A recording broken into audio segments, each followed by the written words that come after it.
یہ ویڈیو تو وہ بنا کے اپلوڈ کر لیتے ہیں. مثال جیسے رمضان چل رہا ہے تو رمضان کے ٹاپک پہ انہوں نے مطلب ادھر سے اٹھایا ادھر سے اٹھایا، تحقیق نہیں کی، خود مطلب ریسرچ نہیں کی، اس کو جانچا نہیں ہے کہ یہ صحیح ہے یا غلط ہے. السلام علیکم ورحمۃ اللہ وبرکاتہ. رمضان مبارک. کیسے ہیں آپ سب؟ امید ہے خیریت سے ہوں گے. آج جو ہم ویڈیو دیکھنے جا رہے ہیں وہ نہ سمجھیں کہ جو میں نے کل ویڈیو دیکھی تھی یا کل اپلوڈ کی تھی وہ نہیں ہے. یہ حسیب بھائی نے تقریباً 4-5 دن پہلے ایک کلپ اپلوڈ کیا ہے. اس ویڈیو کی یہ تصدیق بھی کرتا ہے جو پہلے میں نے اپلوڈ کی ہے، یعنی کہ جو پہلے ہم نے ویڈیو دیکھی تھی اس کی تصدیق بھی کرتا ہے. اور اس میں واضح طور پہ یہ بتایا گیا ہے کہ یوٹیوب پہ اکثر مطلب فیک ویڈیوز بھی یا فیک نشانیاں اس کے طور پہ اپلوڈ کی جاتی ہیں کہ رمضان آخری رمضان کیسا ہوگا، مطلب کہ خود سے بھی یہ باتیں بتائی جاتی ہیں. تو حسیب بھائی نے اس کی مذمت کی ہے اس میں، اور بتایا ہے کہ مطلب کہ جو بندہ ویڈیو اپلوڈ کرتا ہے تو اس کو احادیث کا حوالہ بھی دینا چاہیے. اور یہ سب باتیں دیکھتے ہیں یہ ویڈیو حسیب بھائی نے کیسی بنائی ہے اور اس میں کیا کچھ ایڈ کیا ہے اور کیا کچھ ڈسکور کیا ہے. تو چلیے شروع کرتے ہیں. قیامت سے پہلے کا آخری رمضان کیسا ہوگا؟ اگر رمضان میں یہ نشانی دیکھ لیں تو سمجھ جائیں کہ قیامت بہت قریب ہے. احادیث مبارکہ کے مطابق حضرت نعیم بن حماد سے روایت ہے کہ قیامت سے پہلے آخری رمضان سے پہلے جب امام مہدی علیہ السلام کا ظہور ہوگا تو آسمان سے ایک پراسرار چیخ سنائی دے گی. کچھ بہرے اور کچھ اندھے ہو جائیں گے. اگر تم یہ علامات پا لو تو 1 سال کا رزق اپنے پاس اکٹھا کر لینا، کیونکہ اس کے بعد دنیا کے اندر جنگ اور بہت بڑے فتنے کا آغاز ہوگا. رسول اللہ صلی اللہ علیہ وآلہ وسلم نے یہ بھی فرمایا تھا کہ یہ آواز جمعے کے دن آدھے رمضان کے درمیان میں سنائی دے گی. اس کے بعد سورج گرہن کی روشنی دکھائی دے گی جس کا پتہ نہیں لگایا جا سکے گا کہ یہ آخر کہاں سے آ رہی ہے. اس روز وہی شخص محفوظ رہے گا جو کہ اللہ تعالیٰ کے حضور سجدہ کرے گا اور اسے راضی کرے گا. یہ ہے ان تمام ویڈیوز کا لب لباب یا کنکلوژن جو کہ سوشل میڈیا پر یا پھر انٹرنیٹ پر پچھلے 2 سال سے جنگل کی آگ کی طرح پھیلائی جا رہی ہیں. اور ان تمام ویڈیوز کو ایک ایسی جھوٹی حدیث کی بنیاد پر کھڑا کیا گیا ہے جو کہ موجود ہی نہیں ہے. سب نے ایک دوسرے کی دیکھا دیکھی بس رمضان کے مہینے کے اندر اس ٹاپک کو ٹرینڈنگ دیکھتے ہوئے صرف ویوز کی خاطر جھوٹ پھیلانا شروع کیا ہوا ہے. اب ان سب ویڈیوز کے اندر آپ کو ایک چیز کامن ملے گی کہ قیامت کی آخری نشانیوں کو ملا کر جو کہ مختلف احادیث مبارکہ سے مختلف نشانیوں کی صورت میں ثابت ہیں، ان کے ساتھ ایک جھوٹی حدیث کو مکس کرنے کی کوشش کی گئی ہے. یعنی کچھ سچ کے ساتھ زیادہ جھوٹ اتنے کانفیڈنس کے ساتھ مکس کیا گیا ہے کہ پوری بات سچ لگے. اور یہی وجہ ہے کہ کوئی بھی شخص ان میں سے آپ کو کوئی حوالہ یا کوئی اس حدیث کا ریفرنس نہیں دے گا. جھوٹی حدیث بنانا یعنی رسول اللہ صلی اللہ علیہ وسلم کی ذات بابرکت کی طرف کوئی ایسی بات منسوب کرنا جو کہ آپ نے فرمائی نہیں. ایسے لوگوں کے بارے میں آپ صلی اللہ علیہ وسلم نے خود یہ وعید سنائی کہ ایسے لوگ اپنا ٹھکانہ جہنم کے اندر دیکھ لیں، اور جھوٹوں پر اللہ کی لعنت ہے. اب یہ انتہائی سینسیٹیو معاملہ ہے، کوئی تاریخ نہیں ہے جس کے اندر آپ اپنی مرضی کے مطابق کچھ بھی شامل کر کے لوگوں کے ایمان اور عقیدوں کو خراب کریں.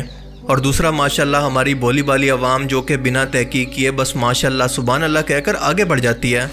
اب اس طرح کی حدیثیں زبانی کلامی سن کر اتنی زیادہ عام ہو جاتی ہیں کہ لوگ انہیں اپنے عقیدے کا حصہ بنا لیتے ہیں. اور اگر کل کو ایسا ہوتا ہے کہ حدیث مبارکہ کے اندر بیان کیا گیا ریئل لائف کے اندر اگر کچھ نہیں ہوتا تو ظاہر ہے کہ لوگوں کا اس سے ایمان کمزور ہوگا. اور یہ ساری خرابی انہی لوگوں کی وجہ سے پیدا ہوتی ہے جو کہ بس سنی سنائی باتیں بنا ذمہ داری کے آگے پھیلا دیتے ہیں. خاص طور پر قیامت کی نشانیوں کو اس مقصد کے لیے بہت زیادہ استعمال کیا جاتا ہے. طرح طرح کی من گڑت روایات کے ذریعے ایک عام مسلمان کے خوف اور جذبات کو استعمال کیا جاتا ہے. قیامت یعنی موت کے بعد دوبارہ انسانوں کو زندہ کرنا، انہیں قبروں سے کھڑا کر دینا. دنیا کے تمام مسلمانوں کا اس پر یقین ہے، اور جو بھی شخص اس پر یقین نہیں رکھتا وہ کافر ہے. امام مہدی علیہ السلام کے ظہور سے بھی کسی کو انکار نہیں ہے، یہ سب کچھ قرآن و حدیث سے ثابت ہے. لیکن اس کے ساتھ ساتھ مرضی سے اپنی کہانیاں جوڑ توڑ کر حدیث کے نام پر دین کے اندر شامل کرنا، جو کہ ہندوؤں نے اپنی ویداس کے اندر، یہودیوں نے اپنی تورات کے اندر اور کرسچنز نے اپنی انجیل کے ساتھ کیا، یہ بڑا خطرناک معاملہ ہے. اب قرآن پاک کیونکہ قیامت تک کے لیے اللہ تعالیٰ کے وعدے کے مطابق محفوظ ہے تو ان لوگوں نے اب حدیثوں کا سہارا لینا شروع کر دیا ہے. احادیث مبارکہ کے مفہوم کے اندر اپنی مرضی کے مطلب نکالنا یا پھر خود سے احادیث مبارکہ تک کو گڑھنا شروع کر دیا ہے. قیامت کے اصل دن کا اللہ تعالیٰ کی ذات کے سوا کسی کو علم نہیں ہے. اگر کوئی شخص یہ دعویٰ کرتا ہے تو اسے کہیں کہ پہلے اپنی موت کا وقت ہی بتا دے. قیامت تو اس کے لیے ابھی بہت دور ہے. اللہ کے رسول صلی اللہ علیہ وسلم نے قیامت کی چھوٹی یعنی علامات صغریٰ اور علامات کبریٰ یعنی بڑی نشانیوں کو واضح طور پر اللہ کے حکم سے بیان کیا تاکہ مسلمان جب اینڈ ٹائمز کے اندر ان کو دیکھ لیں تو اپنے ایمان کی فکر کریں اور خود کو ان فتنوں سے بچا لیں. حتیٰ کہ آپ صلی اللہ علیہ وسلم کی دنیا کے اندر تشریف آوری اور آپ کی وفات بھی قیامت کی ایک بہت بڑی نشانی تھی جو کہ گزر چکی ہے. آپ صلی اللہ علیہ وآلہ وسلم نے اپنی شہادت کی انگلی اور درمیانی انگلی کو ملا کر بتایا کہ میرے اور قیامت کے آنے کا وقت بس اتنا باقی ہے جتنا ان دو انگلیوں کے درمیان فاصلہ ہے۔ علامات صغریٰ بھی کافی حد تک گزر چکی ہیں۔ مثال کے طور پر عربوں کا بڑی بڑی عمارتیں بنانے کے اندر ایک دوسرے سے مقابلہ کرنا، عرب کے خشک پہاڑوں پر سبزے کا اگنا، دنیا بھر کے مسلمانوں کے ساتھ ایک بدصورت بکری سے بھی زیادہ سلوک جیسے ان کی کوئی حیثیت ہی نہیں ہے، زلزلوں کی کثرت، بدترین حکمرانوں کا دنیا پر قابض ہونا، مارکیٹ پر بدترین لوگوں کا قابض ہونا، یعنی آج کے ٹائم کے اندر یہودی banking system, IMF، world bank, stock market, جن پر آج انہی لوگوں کا قبضہ ہے۔ آپ نے فرمایا کہ آخری ٹائم کے اندر مسجدیں انتہائی خوبصورت ہوں گی لیکن لوگوں کے دل عبادت سے خالی ہوں گے۔ خوبصورت مسجدیں بنانا جنہیں دیکھ کر بس انسان ان کی خوبصورتی کو ہی دیکھتا رہے اور انہیں ٹورسٹ پلیس کے طور پر دیکھنے کے لیے جائے، یہ آج کل عرب ملکوں کے اندر عام ہو گیا ہے۔ پاکستان میں بھی عام ہے۔ آپ صلی اللہ علیہ وآلہ وسلم نے فرمایا کہ اے ابن مسعود، تم دیکھو گے کہ ہم جنس پرستی پوری دنیا کے اندر پھیل جائے گی۔ آج آپ خود دیکھ سکتے ہیں کہ ہم جنس پرستی کو پوری دنیا کے اندر اور خاص طور پر عرب ملکوں کے اندر لیگل کروانے کے لیے کتنا زیادہ زور ڈالا جا رہا ہے۔ آپ نے مزید فرمایا کہ تم دیکھو گے کہ نوجوان لوگوں کے پاس بے تحاشا دولت ہوگی۔ تم ایسی عورتوں کو دیکھو گے جو کہ گھروں سے باہر نکل کر بے حیا بد تہذیب بن جائیں گی۔ تم دنیا کی تہذیب کو تباہ ہوتا دیکھو گے، یعنی آخری وقتوں کے اندر جنگ اور قتل و غارت بالکل عام سی بات ہو جائے گی۔ موسیقی کے آلات ان کے سروں پر ہوں گے، تم لوگوں کو ایک دوسرے کا مذاق اڑاتے دیکھو گے۔ اے ابن مسعود، تم دیکھو گے کہ بنا نکاح کے اولادیں ہوں گی۔ ہاں یہ بھی ہو رہا ہے۔ عورتیں لباس پہن کر بھی برہنہ ہوں گی۔ ان عورتوں کے بال بیکٹرین اونٹ کی طرح ہوں گے جو کہ اس وقت صرف ایران کے اندر موجود ہوا کرتے تھے، عرب کے اندر وہ بالکل موجود نہیں تھے۔ استغفر اللہ۔ اب اس ٹائم کے بیکٹرین اونٹ جو کہ اس وقت ایران کے اندر موجود تھے، عرب کے اندر وہ بالکل ہی موجود نہیں تھے، ان کو دیکھ کر اور آج کے مسلمانوں کے ہیئر سٹائل کو دیکھ کر اس کا موازنہ کریں اور یہ بتائیں کہ آج سے 1400 سال پہلے ان کے بارے میں کون پریڈکشن کر سکتا تھا سوائے اللہ تعالیٰ کی مدد کے۔ اور اس کے بعد ہیں علامات کبریٰ، یعنی قیامت کی بڑی نشانیاں جن کے اندر امام مہدی علیہ السلام کا ظہور، عیسیٰ علیہ السلام کی واپسی، دجال کا نکلنا، یاجوج ماجوج کا خروج، دابۃ الارض کا نکلنا یعنی زمینی جانور کا جو کہ زمین پھاڑ کر باہر نکلے گا، اس کے علاوہ ایک بڑے دھوئیں کا نکلنا جو کہ پوری دنیا کو اپنی لپیٹ کے اندر لے لے گا۔ یہ سب کی سب نشانیاں ابھی باقی ہیں جو کہ مستند احادیث کے حوالے سے ہمیں معلوم ہوتی ہیں، لیکن آپ جانتے ہیں کہ لوگوں کی یہ فطرت ہے کہ ان کو ہمیشہ کچھ نہ کچھ نیا چاہیے، اور یہی چیزیں ہیں جو کہ دین کے اندر اضافے یا پھر بدعت کا آغاز کرتی ہیں، کیونکہ لوگ سنسنی اور خوف کو پسند کرتے ہیں اور اسی لیے سچی جھوٹی ہر بات پر بس بنا تحقیق کیے اس پر یقین کر لیتے ہیں۔ کیونکہ قیامت سے پہلے آخری رمضان سے متعلق ہمیں اسلامی حوالوں کے اندر یا پھر احادیث مبارکہ کے اندر کوئی روایات نہیں ملتی۔ اب بہت سے لوگ اس بات پر اس لیے بھی یقین کر لیتے ہیں کہ بہت سارے لوگوں نے اس بات کو کیا ہے، تو میرا سوال یہ ہے کہ جھوٹی اور من گھڑت باتوں کو سچ ثابت کرنے کا فارمولہ کیا یہ ہے کہ زیادہ لوگ اس جھوٹ کو پھیلا رہے ہیں تو ہم بھی سچ مان لیں؟ اور اگر آپ کے مطابق یہی فارمولہ ہے تو دنیا کے اندر تعداد کے اعتبار سے مسلمانوں سے زیادہ اس وقت بھی کرسچن موجود ہیں، تو کیا آپ کو بھی کرسچینٹی اپنا لینی چاہیے؟ اسی بات سے اندازہ لگا لیں کہ میں اب تک اس بات کا رونا کیوں روتا ہوں کہ آج کا مسلمان علم دین سے کتنا دور ہے۔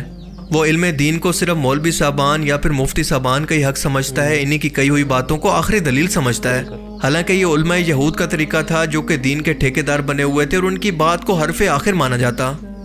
اللہ تعالیٰ نے ایسے علماء کو علماء سو کہا ہے اور ان کے بارے میں کہا ہے کہ ان کی مثال دنیا کے کتوں جیسی ہے کہ وہ دین کے اندر بھی صرف اپنا دنیاوی فائدہ دیکھتے ہیں۔ قیامت پر نہ صرف دین ابراہیمی کے ماننے والے لوگ مذہبی طور پر یقین رکھتے ہیں بلکہ آج کے سائنسدان بھی اس بات کا اقرار کرتے ہیں کہ یہ کائنات بنی ایسی ہے کہ ہمیشہ کے لیے قائم نہیں رہ سکتی۔ دراصل اس کے خاتمے کا بھی ایک وقت طے ہے۔ ہمارا سورج بوڑھا ہو رہا ہے اور یہ کائنات ایک دھماکے کی طرح پھیل کر آخر کار واپس پلٹنا شروع ہوگی، جیسا کہ قرآن کریم کے اندر بیان کیا گیا ہے کہ سورج چاند ستاروں کو قیامت کے دن لپیٹ دیا جائے گا۔ حیرت انگیز طور پر اگر ہم اس ورلڈ کو یعنی لپیٹ دیا جائے گا کو سائنٹیفکلی طور پر جج کرنے کی کوشش کریں تو لپیٹا ہمیشہ ایسی چیز کو جاتا ہے جو کہ فلیٹ یا پھر سیدھی ایک کپڑے کی طرح ہو۔ آج کی جدید سائنٹیفک ریسرچ ہمیں یہ بتاتی ہے کہ ہماری یہ اسپیس ایک نہ نظر آنے والا فیبرک ہے جو کہ کپڑے کی طرح موجود ہے، جس کی وجہ سے گریوٹی موجود ہے، اور اسی گریوٹی نے جو کہ نظر بھی نہیں آتی اور بالکل ایک ستون کی طرح تمام ستارے، سیارے، چاند، گلیکسی سب کو سنبھالے ہوئے ہے۔ لیکن جب قیامت کے دن یہ کپڑا لپیٹا جائے گا تو یہ کائنات بالکل فنا ہو جائے گی، اور اس کے بعد اللہ تعالیٰ دنیا کے تمام انسانوں کو دوبارہ قبروں سے نکال کر میدان محشر کے اندر اکٹھا کریں گے اور حساب کتاب کا آغاز ہوگا۔ اللہ تعالیٰ سے دعا ہے کہ وہ ہمیں عذاب قبر اور میدان محشر کی سختیوں سے بچائے۔ آمین۔ اللہ تعالیٰ ہمیں نیک عمل کرنے کی اور سمجھنے کی توفیق عطا فرمائے۔ آمین۔ ثم آمین۔ جی تو دوستو یہ تھی آج کی ہماری ویڈیو، اور کل میں نے ویڈیو اپلوڈ کی تھی، اس کا ٹاپک بھی یہی تھا، لیکن دونوں ویڈیو جو ہیں وہ ہنسی ٹی وی یعنی حسیب بھائی نے اپلوڈ کی ہوئی ہیں، اور یہ کلپ جو ہے وہ تقریباً 4-5 دن پہلے کا ہے، 4-5 دن پہلے حسیب بھائی نے اپلوڈ کیا ہے۔ تو اس میں بھی یہ تھا کہ مطلب قیامت کی نشانیاں بتائی گئی ہیں، جو آخری رمضان ہوگا وہ کیسا ہوگا، اور مطلب کہ قیامت سے پہلے کیا کیا ہوگا اس رمضان میں۔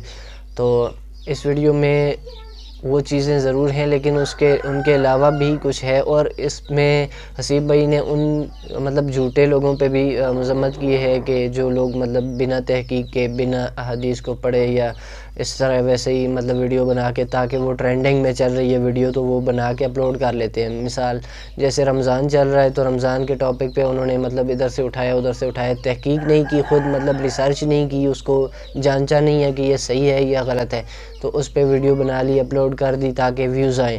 تو اس طرح کرنا انہوں نے شاید مطلب اس کو مذمت کی ہے کہ بھئی یہ چیز غلط ہے، اور واقعی میں اس طرح ہونا بھی نہیں چاہیے۔ جب بندہ کنٹینٹ بناتا ہے جو مطلب اس کے لیے ریسرچ اس کو لازمی ہوتی ہے کرنی، تو مطلب سنی سنائی باتوں پہ وہ مطلب نہیں کرنا چاہیے۔ انہوں نے مطلب کوئی حدیث کا حوالہ دے رہا ہے پھر تو ٹھیک ہے، لیکن ویسے ہی مطلب بتا رہا ہے اگر کہ یہ چیز اس طرح ہے، یہ چیز اس طرح ہے، تو اس کے بتانے سے نہیں ہوتا۔ انہوں نے بڑی اچھی مثال بھی دی ہے کہ جس طرح اس ٹائم دنیا میں کرسچن زیادہ ہیں مسلمانوں کی تعداد سے، تو کیا ہم اپنا مذہب چھوڑ کے کرسچن ہو جائیں گے؟ ایسا نہیں ہے، بلکہ مطلب کم ہو لیکن اچھا، کہتے ہیں نا ہماری زبان میں کہتے ہیں کہ تھوڑا کھائیں لیکن صاف کھائیں۔ وہ ہے کہ مطلب چیز تحقیق کر کے سیدھے راستے پہ چلیں، بے شک وہ راستہ مطلب مشکل ہی کیوں نہ ہے۔ تو امید کرتا ہوں آپ کو ویڈیو پسند آئی ہوگی۔ مزید اگر اس طرح کی ویڈیوز آپ دیکھنا چاہتے ہیں تو ہمارے چینل کے ساتھ جڑے رہیے، چینل کو سبسکرائب کیجئے۔ ملتے ہیں انشاءاللہ اسی طرح کی ایک اور نئی ویڈیو کے ساتھ، تب تک کے لیے اپنا بہت زیادہ خیال رکھیے گا۔ اللہ حافظ۔